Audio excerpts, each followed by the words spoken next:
நல்லவர்.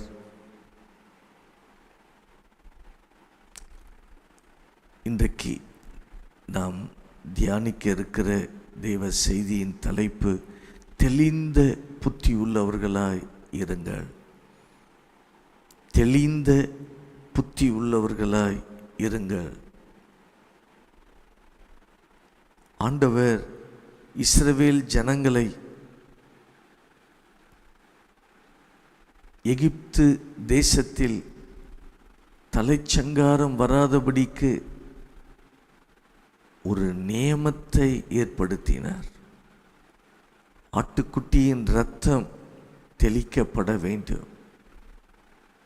அந்த இரத்தத்துக்குள் இருக்கிறவர்களுக்கு பாதுகாப்பை வாக்கு பண்ணினார். அதான் தெளிந்த புத்தி உள்ளவர்களாய் அதை செய்தார்கள். வீட்டு நிலைகளில் ஆட்டின் இரத்தத்தை பூசினார்கள். நம்ம வாழ்க்கையிலும் தெளிந்த புத்தி உள்ளவர்களாக இருக்கணும். நமக்கு ஒரு சத்துரு இருக்கிறான், ஒரு எதிராளி இருக்கிறான். அவனை நம்ம ஜெயிக்கணும். நம்ம இயேசுடைய இரத்தத்துக்குள்ள மறைந்து இருக்கணும். இயேசுடைய இரத்தத்துக்குள்ள நம்ம மறைந்து இல்லைன்னா இந்த சத்துரு தாக்கிடுவான். நம்ம இயேசுவின் இரத்தத்தை பயன்படுத்தி சாத்தான என்ன செய்யணும்? ஜெயிக்கணும். அவனை ஜெயிக்கணும். தான் தெளிந்த புத்தி உள்ளவர்களாய் இருங்கள். மார்க்கு சுவிசேஷம் 5ஆம் அதிகாரம் முதல் 2 வசனங்களை கவனிக்கும் பொழுது, பின்பு அவர்கள் கடலுக்கு அக்கறையில் உள்ள கதனேருடைய நாட்டில் வந்தார்கள். அவர் படவில் இருந்து இறங்கின உடனே அசுத்தாவி உள்ள ஒரு மனுஷன் பிரேத கல்லறைகளில் இருந்து அவருக்கு எதிராக வந்தான். அசுத்தாவி உள்ள ஒரு மனுஷன் பிரேத கல்லறையில் இருந்து இயேசுவுக்கு எதிராக புறப்பட்டு வந்தான்.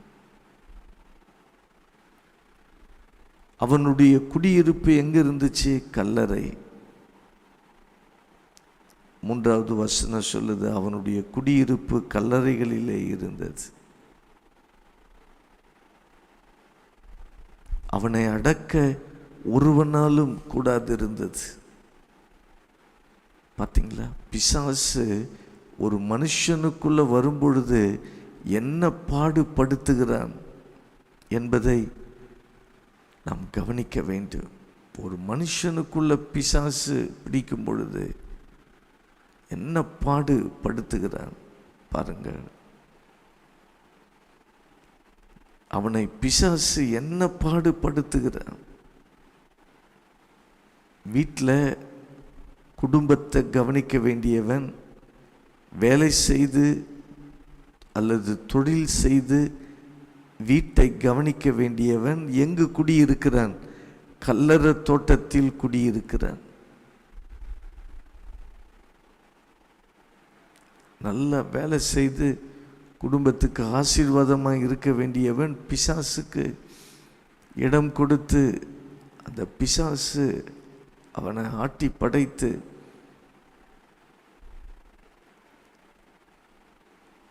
அவன் கல்லறை தோட்டத்தில் குடியிருக்கிறான். அப்போ அசுத்தாவி எப்படி பயங்கரமாக கிரியை செய்கிறது என்பதை நாம் அறிந்திருக்க வேண்டும். கர்த்தர் சொல்றாரு, தெளிந்த புத்தி உள்ளவர்களாய் இருங்கள், விழித்திருங்கள். இந்த 2 காரியத்தை ஆவியானவர் வலியுறுத்துகிறார். தெளிந்த புத்தி உள்ளவர்களாய் இருங்கள், விழித்திருங்கள். உங்கள் எதிராளிக்கு கெர்ச்சிக்கிற சிங்கம் போல எவனை விழுங்கலாமோ என்று வகை தேடி சுற்றி கொண்டு இருக்கிறான். 1 பேதுரு 5:8 நம்ம அதை பார்க்கிறோம். நான் எப்படி வேண்டுமென்றாலும் இருப்பேன் சொல்லக்கூடாது. எப்படி வேண்டும் என்றாலும் இருங்கள் என்று சொல்லப்படவில்லை. எப்படி இருக்கணுமா? தெளிந்த புத்தி உள்ளவர்களாய் இருங்கள். புத்தி இல்லாதவர்களாய் இராதிருங்கள். ஞானமற்றவர்களாக இராதிருங்கள். ஞானம் உள்ளவர்களாய் புத்தி உள்ளவர்களாய் வாழ வேண்டும். அதான் முக்கியம். கர்த்தர் சிலரோடு பேசுகிறார். நம்ம பேதைகளாய் இருந்து விடக்கூடாது. பிசாசுக்கு இடம் கொடுத்து விடக்கூடாது. புதிய ஏற்பாட்டு சங்கார தூதன் பிசாசு, அவனுக்கு இடம் கொடுத்துடக்கூடாது. அவன் நம்ம வாழ்க்கையை வீணாக்கிடுவான், ஒன்றுமில்லாமல் மாற்றிடுவான். உங்கள் வாழ்க்கையை வீணாக்கி விடாதீர்கள். தெளிந்த புத்தி உள்ளவர்களாயிருங்கள், விழித்திருங்கள். அதுதான் 1 பேதுரு 5:8 தெளிவாய் சொல்லுகிறது. தூங்குங்கள் என்று சொல்லப்படவில்லை. பகலுக்குரியவர்களாகிய நாமோ விழித்திருக்க வேண்டும். விழித்திருக்க வேண்டும். கர்த்தர் நமக்கு அவர் என்ன சொல்கிறார் என்றால், கிறிஸ்துவ வாழ்க்கையை நம்ம சீரியஸாக எடுக்க வேண்டும். ஆவிக்குரிய காரியங்களை சீரியஸாக எடுக்கணும். வேதத்தை வாசிக்கும் பொழுது கர்த்தர் பேசுகிறத சீரியஸாக எடுக்கணும். சீரியஸாக ஜெபம் பண்ணணும். ஞாயிற்றுக்கிழமை ஆராதனைகளில் சீரியஸாக கலந்து கொள்ளணும். கர்த்தருடைய காரியங்களில் உண்மையாக இருங்கள். தெளிந்த புத்தி உள்ளவர்களாக இருங்கள். உத்தமமாக இருங்கள். மனப்பூர்வமாய் கர்த்தரை நேசியுங்கள்.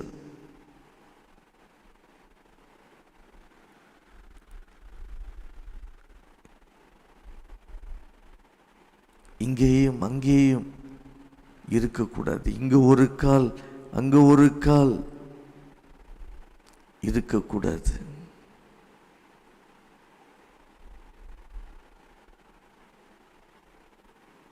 இங்கு சொல்லப்பட்டிருக்கிறது, முழு மனதோடு உன் தேவனாகிய கர்த்தரிடத்தில் இதயத்தோடு அல்ல, முழு இருதயத்தோடு அன்பு கூறணும். இதயத்தோடு அல்ல, முழு இருதயத்தோடு. மனதோடு அல்ல, முழு மனதோடு அன்பு கூற வேண்டும். பலத்தோடு அல்ல, முழு பலத்தோடு அன்பு கூறுவாயாக. ஆண்டவர் மேல நம்ம அன்பு கூற ஆண்டவரை நம்ம நெருங்கி வாழ வாழ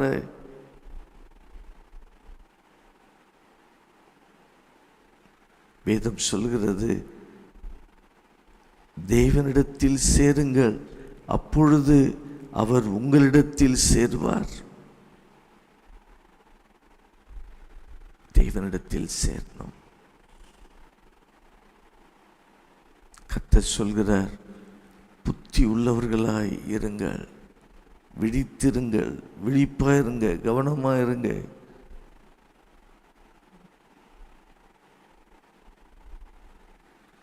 பிசாசுக்கு கதவை திறந்து அழுது பிரயோஜனம் கிடையாது. விழித்திருங்கள். ஏனெனில் உங்கள் எதிராளியாகிய பிசாசானவன் கர்ஜிக்கிற சிங்கம் போல எவனை விழுங்கலாமோ என்று வகை தேடி சுற்றி திரிந்து கொண்டிருக்கிறான். சாத்தான் ஒரு நாளும் ரெஸ்ட் எடுக்க மாட்டான்.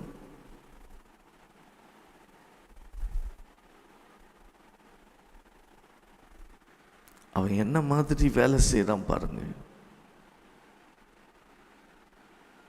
இந்த பிசாசு பிடித்த வாலிபனை மார்க்கு 5ஆம் அதிகாரத்தில் வாசிக்கிற அந்த வாலிபனை குடும்பத்தை கவனிக்க விடாமல், தொழில் செய்ய விடாமல்,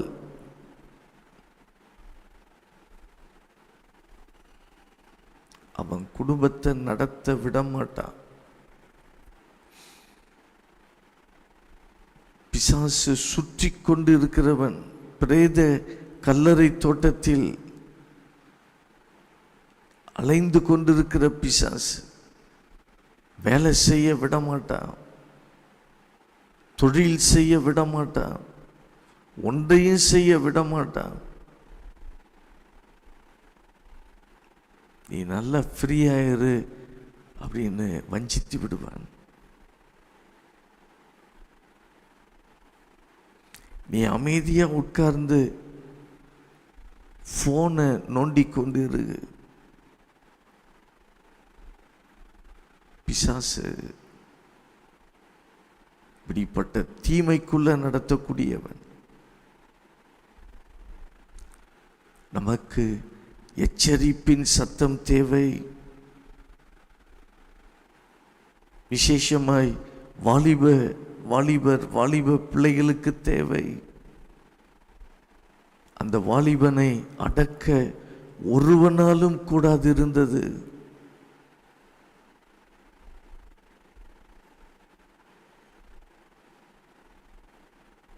அப்போ சிலர் பார்த்தீங்கன்னா ஃபோன்னு அடக்க முடியாதபடி வாழ்ந்து கொண்டிருப்பார்கள். அவங்கள அடக்கவே முடியாது. அப்பாவும் அடக்க முடியாது, அம்மாவும் அடக்க முடியாது, யாரும் அடக்க முடியாது. ஏனென்றால் உள்ளே வேலை செய்து கொண்டு இருப்பது பிசாசு. பிரச்சனை என்ன வரும் அவனுக்கே தெரியாது. பிசாசுக்கு இடம் கொடுக்கிறவங்களுக்கே தெரியாது. நம்ம ஒரு தீர்மானம் எடுத்து அந்த தீர்மானத்தை நாம் காத்துக்கொள்ள வேண்டும்.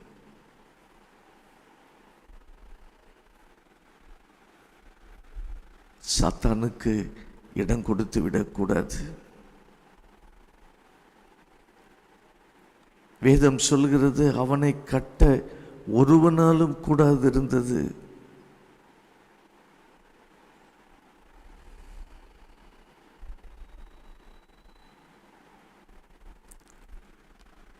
அவனை கட்ட ஒருவராலும் கூடாது இருந்தது. வாழ்க்கை என்பது சில தீர்மானங்களை எடுத்து பேசுவதுதான் வாழ்க்கை. அந்த தீர்மானத்தை கட்டுப்பாட்டுக்குள்ள வைத்திருப்பதுதான் வாழ்க்கை. சில தரமான ஆரோக்கியமான தீர்மானங்களை எடுக்க வேண்டும். பிசாசு தீர்மானங்களை எடுக்க விட மாட்டான். அவன் சொல்லுவான், நீ ஃப்ரீயா இரு. அவனை அடக்க ஒருவராலும் கூடாது இருந்தது. இந்த காலை நேரத்தில் கர்த்தர் நமக்கு சொல்லுவது என்னவென்றால், நாம் இயேசுவின் இரத்தத்துக்குள்ள மறைந்திருக்க வேண்டும். பிசாசுக்கு நம்ம இடம் கொடுக்க கூடாது. அவன் தீமை செய்கிறவன், அவன் சங்கரிக்கிறவன், எதிர்கால வாழ்வை சங்கரிக்கிறவன்,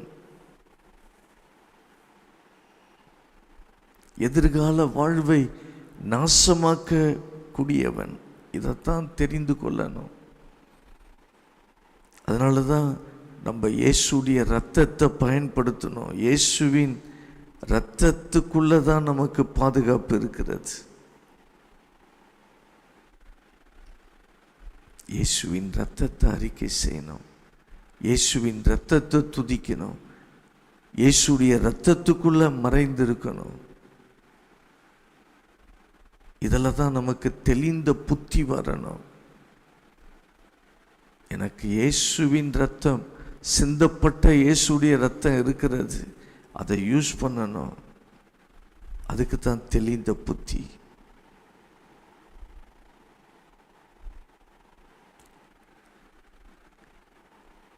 மார்க்கு 5ஆம் அதிகாரம் 5வது வசனத்தில் அவனே தன்னைத்தான் காயப்படுத்தி கொண்டு இருக்கிறான். இரவும் பகலும் கல்லை எடுத்து கீறிக்கொண்டு இருக்கிறான். பிசாசுடைய தந்திரம் என்ன தெரியுங்களா? நம்மை நாமே காயப்படுத்தும்படி வைத்து விடுவான். நம்மை நாமே காயப்படுத்த வைப்பான். அவன் கல்லை எடுத்து உடம்பை கீறி காயப்படுத்துகிறான். பிசாசுடைய தந்திரம் நம்மை நாமே காயப்படுத்த வைப்பான். எப்படி? நாம கல்லை எடுத்து காயப்படுத்தி கொள்ள மாட்டோம். 10 வருஷத்துக்கு முன்னாடி, 20 வருஷத்துக்கு முன்னாடி ஒருவர் சொன்ன வார்த்தை, அதை நினைவில் வைத்து காயப்படுத்துவான். உன்னை அவங்க இப்படி சொல்லிட்டாங்க, உன்னை உன் வாழ்க்கையில் இப்படி அவங்க பண்ணிட்டாங்க, இதை நினைக்க வச்சு காயத்தை ஏற்படுத்திடுவான் பிசாசு.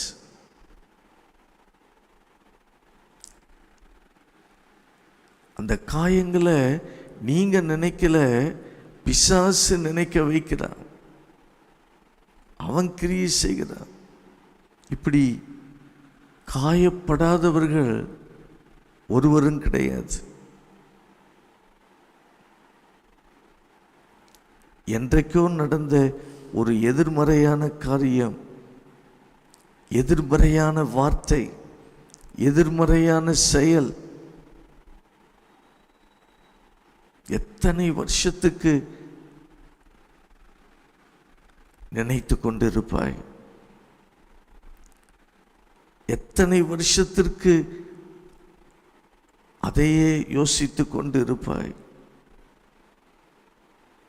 அதுதான் பிசாசு காயப்படுத்துவது. இவங்க இப்படி சொல்லிட்டாங்க, அவங்க இப்படி பண்ணிட்டாங்க, இதையே நினைச்சு வாழ வைப்பான். இடம் கொடுக்காதீங்க, பிசாசுக்கு இடம் கொடுக்காதீங்க. அவன் உங்களை காயப்படுத்த பார்க்கிறான். தெளிந்த புத்தி உள்ளவர்களாக இருங்க. அப்படிப்பட்ட அந்த காயங்கள் உங்கள் வாழ்க்கையில் அப்படி வரும் என்றால் நீங்கள் இயேசுடைய இரத்தத்துக்குள்ளே மறைந்து கொள்ளுங்கள்.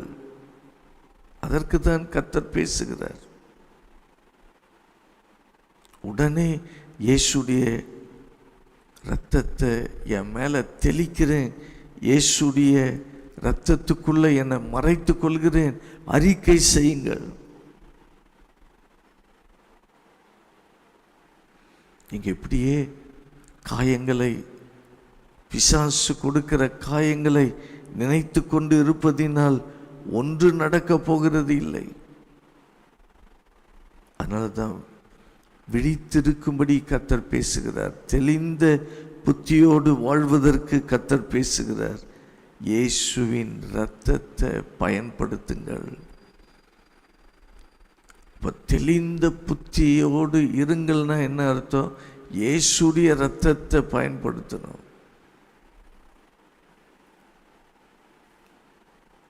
பிசாசு அவன்